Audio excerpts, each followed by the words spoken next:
নমস্কার বন্ধুরা, রায়সোনার গোপাল ইউটিউব চ্যানেলে নতুন আরেকটি পর্বে তোমাদের সকলকে অনেক অনেক স্বাগত। বন্ধুরা, সামনে আসতে চলেছে পবিত্র রাধা অষ্টমী। তো আজ আমি তোমাদেরকে দেখাবো বাড়িতে খুবই সহজ সরল ও ঘরোয়া উপায়ে কিভাবে তোমরা রাধা অষ্টমী ব্রত পালন করবে। বন্ধুরা, জন্মাষ্টমী ব্রত পালন করলে অবশ্যই রাধা অষ্টমী ব্রত পালন করতে হয়। মানা হয় যে জন্মাষ্টমী ব্রতের ফল সম্পূর্ণরূপে পূর্ণ হয় না যদি রাধাষ্টমী ব্রত পালন করা হয়। ভাদ্র মাসের শুক্লপক্ষের অষ্টমী তিথিতে বিশাখা নক্ষত্রে শ্রী রাধারানীর জন্ম হয়, আর এই দিনটি রাধাষ্টমী নামে জগৎ বিখ্যাত। মান্যতা আছে যে কেউ যদি সারা জীবনে মাত্র একটিবার রাধাষ্টমী ব্রত পালন করেন তবে তার জন্ম জন্মান্তরের অর্জিত পাপরাশি বিনষ্ট হয়। শাস্ত্রে উল্লিখিত আছে যে একটি রাধাষ্টমী ব্রত লক্ষাধিক একাদশী ব্রতের সমান হয়। শ্রীকৃষ্ণের জন্মের 15 দিন পর শুক্লপক্ষের অষ্টমী তিথিতে মথুরাতে রাজা বৃষভানু ও রানী কৃত্তিদার সন্তানরূপে জন্মগ্রহণ করেন শ্রীমতী রাধারানী। ও বন্ধুরা, এবছর 2023 সালে রাধা অষ্টমী ব্রত পালিত হবে বাংলা 5ই আশ্বিন, ইংরাজি 23 সেপ্টেম্বর শনিবার। অষ্টমী তিথি শুরু হবে বাংলা 4 আশ্বিন 1430, ইংরাজি 22 সেপ্টেম্বর 2023 শুক্রবার সকাল 9:10। অষ্টমী তিথি সমাপ্ত হবে বাংলা 5ই আশ্বিন 1430, ইংরাজি 23 সেপ্টেম্বর শনিবার সকাল 7:30। বন্ধুরা, রাধা অষ্টমী ব্রত পালন করতে হলে অবশ্যই আগের দিন নিরামিষ আহার গ্রহণ করে সংযম করতে হবে এবং রাধা অষ্টমীর দিন উপবাস করে দুপুর 12টার পর পুজো শুরু করতে হবে। শ্রীমতী রাধারানীর যেহেতু জন্ম মধ্যাহ্নে হয়েছিল, তাই দুপুর 12টার পর থেকে পুজো শুরু করতে হবে। তো বন্ধুরা, প্রথমেই দেখো আমি পঞ্চামৃত বানিয়ে নিচ্ছি। গোপাল সোনাকে স্নান করাবো, তার জন্য দুধ, ঘি, মধু, দই আর শর্করা দিয়ে। বন্ধুরা, তোমাদের বাড়িতে যদি শ্রী রাধারানীর বিগ্রহ বা রাধা কৃষ্ণের বিগ্রহ বা গোপাল সোনা থাকে তাহলে অবশ্যই এই রাধা অষ্টমীর দিন পঞ্চামৃত দ্বারা স্নান অভিষেক করিয়ে নিতে হবে। বন্ধুরা, আমাদের বাড়িতে যেহেতু রাধা কৃষ্ণের মাটির বিগ্রহ প্রতিষ্ঠিত, সেই কারণে আমি পঞ্চামৃত দ্বারা স্নান অভিষেক করাতে পারছি না। সেই কারণে আমি শুধুমাত্র গোপাল সোনাকে পঞ্চামৃত দ্বারা স্নান অভিষেক করিয়ে নিচ্ছি। তো দেখো, গোপাল সোনাকে পঞ্চামৃত দ্বারা স্নান অভিষেক করানো হচ্ছে। ওং নমো ভগবতে বাসুদেবায় নমঃ, এই মন্ত্রটি পাঠ করে তোমরা গোপাল সোনাকে স্নান করাতে পারো, অথবা হরে কৃষ্ণ মহামন্ত্র পাঠ করেও তোমরা গোপাল সোনাকে পঞ্চামৃত দ্বারা অভিষেক করিয়ে নিতে পারো। বন্ধুরা, পঞ্চামৃত দ্বারা স্নান অভিষেকের পর গোপাল সোনাকে পরিষ্কার জলে স্নান করিয়ে দেখো নতুন জামা পরিয়ে দিয়েছি। তো গোপাল সোনাকে সাজ শৃঙ্গার করে ওর আসনে বসিয়ে দেওয়া হয়েছে। তো এরপর পুজো শুরু হবে, তার জন্য নিজেকে আচমন করে নিতে হবে। বন্ধুরা, আচমন সম্পূর্ণ করার পর চন্দন বেটে নেওয়া হচ্ছে। এখানে ভগবানের জন্য দেখো শ্বেত চন্দন বাটা হচ্ছে।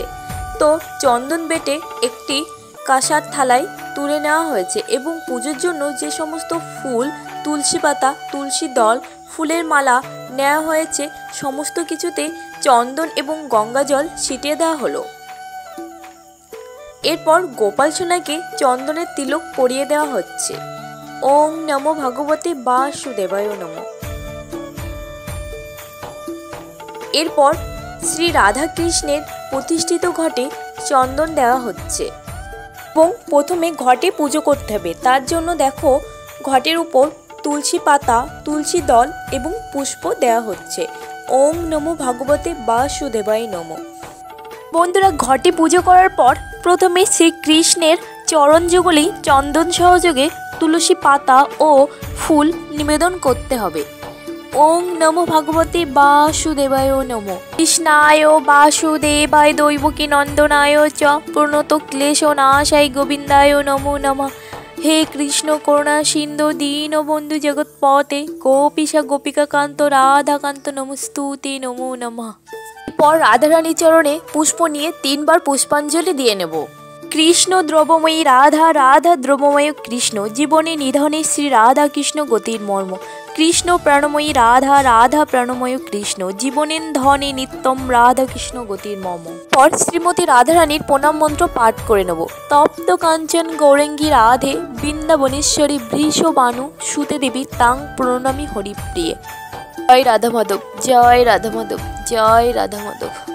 পর গোপাল সোনাকে ফুলের মালা পরিয়ে দেব। ওং নমো ভগবতে বাসুদেবায় নমো নমঃ। বন্ধুরা, রাধা অষ্টমীর দিন অবশ্যই শ্রীকৃষ্ণ ও শ্রীমতী রাধারানীর জন্য অবশ্যই ফুলের মালার ব্যবস্থা করতে হবে এবং ফুলের মালা তাদেরকে পরিয়ে দিতে হবে। সুন্দর করে রাধারানীকে সাজাতে হবে।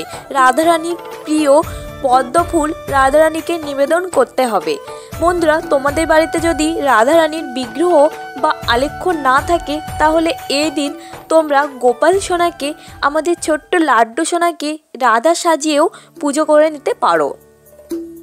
এবং জন্মাষ্টমীতে যেমন শ্রীকৃষ্ণ ও ছোট্ট গোপাল সোনার জন্য তাদের প্রিয় ভোগ বা বিভিন্ন ভোগ নিবেদন করা হয়, তেমনি বন্ধুরা রাধা অষ্টমীতে শ্রীমতী রাধারানীর জন্যও বিভিন্ন ভোগ বা রাধারানীর প্রিয় সব ভোগ এই রাধা অষ্টমীর দিন খুবই ভক্তি সহকারে রাধারানীকে নিবেদন করতে হবে। বন্ধুরা, শ্রীকৃষ্ণর যা প্রিয় রাধারও তাই প্রিয়। সেই জন্য জন্মাষ্টমীতে যেমন আমরা শ্রীকৃষ্ণর জন্য তালের বড়া, মালপোয়া, লুচি, সুজি, পায়েস, ক্ষীর, 5 রকম মিষ্টি প্রভৃতি যে যা সাধ্যমতো আয়োজন করতে পারে, তেমনি রাধা অষ্টমীতেও শ্রী রাধারানীর জন্য আয়োজন করতে হবে। তো বন্ধুরা, ইতিমধ্যে ভগবানের উদ্দেশ্যে ভোগ নিবেদন করা হয়ে গেছে। তো এরপর ভগবানকে আরতি নিবেদন করা হবে। তোমরা সেই ভোগ আরতি দর্শন লাভ করতে থাকো।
বন্ধুরা, শ্রী শ্রী রাধাকৃষ্ণের উদ্দেশ্যে ভোগ আরতি সম্পূর্ণ করার পর এরপর যা ভোগ নিবেদন করেছিলাম সেই ভোগ আমাদের ছোট্ট লাড্ডু গোপালকে নিজের হাতে খাইয়ে দিতে হবে।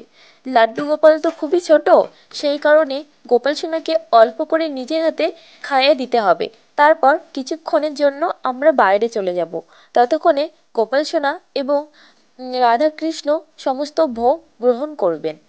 তো কিছুক্ষণ পর ফিরে এসে গোপাল সোনার হাত মুখ ভালোভাবে পরিষ্কার করে দিতে হবে এবং গোপাল সোনা এবং মন্দিরের সমস্ত ভগবানকে বিশ্রাম নেওয়ার জন্য অনুরোধ করতে হবে। দুপুরের সময় তারা যেন বিশ্রাম নেই এই বলে তাদেরকে অনুরোধ করতে হবে। বন্ধুরা, এইভাবে তোমরা রাধা অষ্টমীর দিন বাড়িতে শ্রী শ্রী রাধা কৃষ্ণ ও ছোট্ট লাড্ডু গোপালের এইভাবে পুজো করে রাধা অষ্টমী ব্রত সম্পূর্ণ করতে পারো। আর যদি বন্ধুরা তোমাদের বাড়িতে রাধা কৃষ্ণের বিগ্রহ প্রতিষ্ঠিত না থাকে বা রাধা কৃষ্ণের কোনো আলেখ্য না থাকে, যদি ছোট্ট লাড্ডু গোপাল থাকে, তাহলে তোমরা অবশ্যই লাড্ডু সোনাকে রাধা সাজিয়ে এইভাবে রাধা অষ্টমী ব্রত সম্পূর্ণ করে নিতে পারো। তো বন্ধুরা, আজকের জন্য ভিডিওটি এই পর্যন্তই। রাধে রাধে বন্ধুরা।